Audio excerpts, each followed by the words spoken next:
Di tengah hamparan padang pasir yang panasnya bisa membuat telur unta matang sebelum jatuh ke tanah, berdirilah sebuah kerajaan megah yang dipimpin oleh Raja Harun al-Bawel. Raja itu terkenal kaya raya, tetapi anehnya pelit bukan main. Bahkan, jika ada lalat masuk ke ruang makan istana, lalat itu pun disuruh bayar pajak lewat. Suatu pagi, seluruh rakyat kerajaan gempar.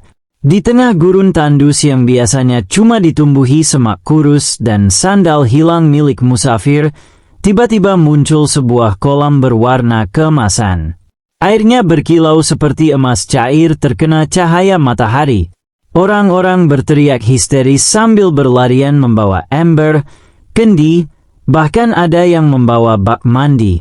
Kolam emas ajaib, teriak warga. Kabar itu langsung sampai ke telinga Raja Harun al-Bawel. Mata raja langsung melotot lebar seperti kucing melihat ikan asin. Kalau itu benar emas, berarti itu milik kerajaan, seru raja sambil memeluk peti hartanya. Tanpa menunggu lama, raja memerintahkan seluruh pengawal menuju lokasi. Anehnya, sesampainya di sana, para pengawal justru sibuk bercermin di permukaan kolam karena wajah mereka terlihat lebih ganteng. "Wah, kumisku seperti pangeran Persia," kata salah satu pengawal. "Bohong, itu karena airnya buram," sahut pengawal lain hingga mereka nyaris baku hantam. Namun kekacauan sebenarnya baru dimulai ketika orang-orang yang menyentuh air kolam berubah menjadi super aneh. Ada pedagang yang mendadak menari sambil memeluk kambing. Ada pula pejabat kerajaan yang tertawa tanpa henti sampai jatuh terguling-guling ke pasir.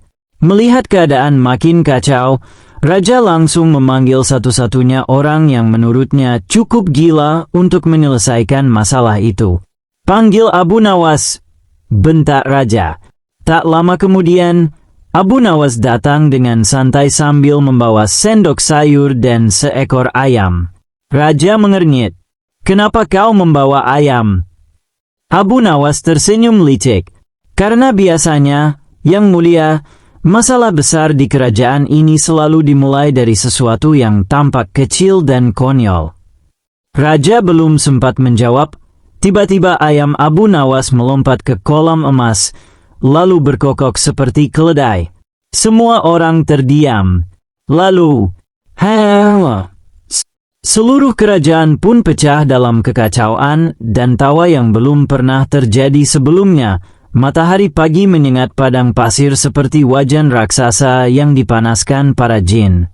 Burung-burung beterbangan sambil membuka paruh karena kepanasan, sementara para pedagang di pasar kerajaan sibuk mengipas diri memakai sandal bekas. Hari itu sebenarnya sama seperti hari-hari biasa di kerajaan padang pasir.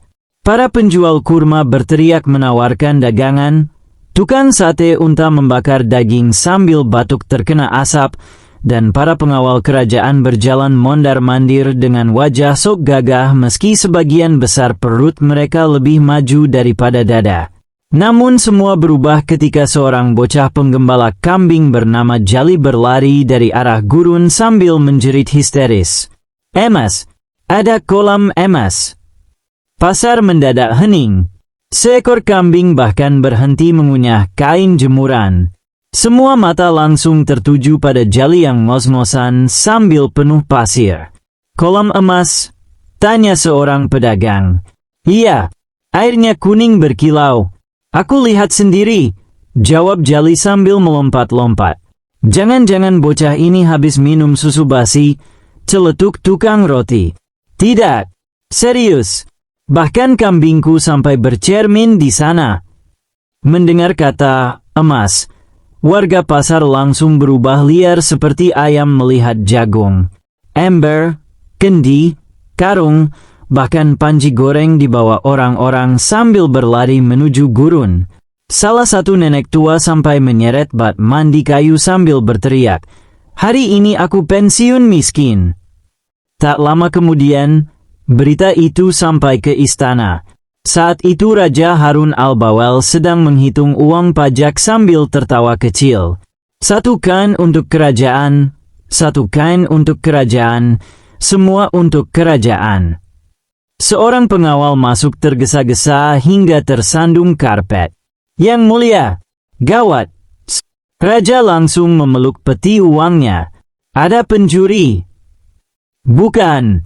Ada kolam emas di gurun. Raja mendadak berdiri terlalu cepat hingga mahkotanya terpental masuk ke kendi teh. Apa? Seluruh penasihat istana langsung ribut. Pasti harta karun. Itu pertanda langit. Mungkin minyak goreng ajaib. Raja buru-buru memakai jubah kebesarannya, lalu memerintahkan seluruh pasukan berangkat menuju lokasi. Tak sampai 1 jam, rombongan kerajaan tiba di gurun. Dan benar saja, di tengah padang pasir terdapat sebuah kolam besar berwarna emas berkilauan. Permukaannya memantulkan cahaya matahari hingga membuat mata silau. Semua orang melongo. Subhanallah, gumam seorang pengawal. Indah sekali, bisik yang lain. Lalu tiba-tiba seorang pejabat mencelupkan tangan. Ahahaha. Ia tertawa keras tanpa sebab. Orang-orang kaget. Kenapa dia? Pejabat itu malah terguling-guling di pasir sambil tertawa sampai cegukan. Ahahaha. Jenggot raja mirip sapu lantai. Semua orang membeku. Raja perlahan menyentuh jenggotnya. Apa katamu? Pejabat itu langsung pucat. Namun belum sempat dihukum, seorang pengawal lain ikut menyentuh air kolam. Dan mendadak, ia mulai joget. Ya Habibi, ya Habibi. Pengawal itu menggoyang pinggul sambil memeluk pohon kurma kecil. Rombongan kerajaan mulai panik. Air ini aneh. Jangan disentuh. Tapi larangan itu terlambat. Warga yang tadi berebut air mulai berubah kacau. Ada yang tertawa tanpa henti. Ada yang menangis sambil memeluk unta. Ada yang tiba-tiba merasa dirinya penyair terkenal. Seorang tukang roti bahkan berdiri di atas batu lalu berteriak dramatis. Wahai roti, engkau adalah cintaku. Turun kau, bodoh, bentar istrinya. Namun si tukang roti malah menangis. Dia tak mengerti perasaanku pada roti. Keributan makin menjadi-jadi. Raja mulai gemetar, ini pasti sihir. Panggil tabib. Panggil ulama. Panggil tukang bekam. Semua dipanggil. Namun hasilnya sama saja. Seorang tabib mencoba memeriksa air kolam memakai sendok. 5 menit kemudian ia malah bernyanyi sambil berdiri satu kaki. Seorang ulama mencoba membaca doa di dekat kolam. Malah ketiduran sambil mendengkur keras. Raja frustrasi. Kerajaan ini akan jadi gila. Seorang penasihat mendekat pelan. Yang mulia, mungkin hanya satu orang yang bisa menyelesaikan ini. Raja langsung menyipitkan mata. Abu Nawas. Penasihat itu mengangguk pelan. Raja menghela napas panjang. Setiap kali masalah aneh muncul, nama Abu Nawas selalu muncul juga. Kadang raja kesal sendiri. Kenapa kerajaan besar seperti ini bergantung pada pria yang pernah memasak sandal jadi sup? Namun keadaan memang sudah kacau. Akhirnya utusan dikirim untuk mencari Abu Nawas. Sementara itu, di pinggir kota, Abu Nawas sedang tidur di bawah pohon sambil memakai panci sebagai topi. Ia tampak santai sekali. Seekor ayam berdiri di atas perutnya. Tiba-tiba utusan kerajaan datang terbirit-birit. Abu Nawas. Abu Nawas. Abu Nawas membuka sebelah mata. Kalau mau utang, saya belum gajian. Bukan itu. Raja memanggilmu. Abu Nawas langsung duduk. Wah, biasanya kalau raja memanggil mendadak, ada 2 kemungkinan. Apa? Mau memberi hadiah atau mau menghukum? Dan menurutmu yang mana? Abu Nawas menatap langit. Kalau melihat nasibku selama ini, kemungkinan kedua. Utusan kerajaan menyeret Abu Nawas ke istana. Sesampainya di sana, Abu Nawas langsung melihat keadaan kacau. Seorang menteri sedang mengejar ayam sambil menangis. "Jangan tinggalkan aku, istriku." "Itu ayam, menteri," teriak orang-orang. Sementara itu seorang pengawal duduk memeluk kendi. "Cantik sekali dirimu." Abu Nawas melongo. "Ini kerajaan atau pasar orang kesambet?" Raja langsung menghampiri dengan wajah panik. "Abu Nawas, kau harus menolong kerajaan." Abu Nawas memandang raja dari atas ke bawah. Yang mulia terlihat stres. Tentu saja stres. Semua orang mulai gila gara-gara kolam emas. Kolam emas. Raja menjelaskan semuanya dengan dramatis sampai ludahnya muncrat ke mana-mana. Abu Nawas mendengarkan sambil mengangguk-angguk. Menarik. Menarik. Kerajaan hampir hancur." Abu Nawas malah tersenyum kecil. Biasanya semakin aneh masalahnya, semakin lucu penyebabnya. Raja menggebrak meja. "Ini bukan saat bercanda. Tapi yang mulia selalu lucu kalau marah." Pengawal langsung menahan napas. Raja hampir meledak. Namun karena hanya Abu Nawas yang masih terlihat waras, Raja menahan diri. "Cepat selidiki kolam itu." "Baik, tapi saya perlu beberapa benda." "Apa saja?" "Seekor ayam." "Untuk apa?" "Belum tahu, tapi biasanya ayam berguna." Raja mengernyit. "Lalu?" "1 sendok sayur." "Kenapa?" "Supaya terlihat pintar." "Dan 3 buah kurma." "Itu untuk penyelidikan." "Bukan. Saya lapar." Raja memegangi kepala. Kadang ia bingung apakah Abu Nawas benar-benar jenius atau cuma sangat beruntung. Tak lama kemudian mereka kembali ke kolam emas. Keadaan makin kacau. Ada warga yang berenang sambil tertawa. Ada yang berdiri menatap air sambil pidato. Seorang pria bahkan mencoba melamar pohon kaktus. "Aku mencintaimu sejak pandangan pertama." Abu Nawas berjalan mendekati kolam sambil membawa ayamnya. Ayam itu tampak tenang. Ia mengambil sedikit air memakai sendok sayur, lalu mencium baunya. Tidak berbau. Ia melihat warnanya, mengkilap. Ia lalu berkata serius, "Yang mulia." "Apa?" "Saya ingin mencoba sesuatu." "Apa itu?" Abu Nawas tiba-tiba menyiram air kolam ke kepala ayamnya. Semua orang terdiam. Ayam itu membeku. Lalu, wow! Ayam itu berkokok seperti keledai. Seluruh warga menjerit. Raja hampir pingsan. Ayam itu berubah. Namun Abu Nawas justru tertawa. "Nah, sekarang jelas." "Jelas apa?"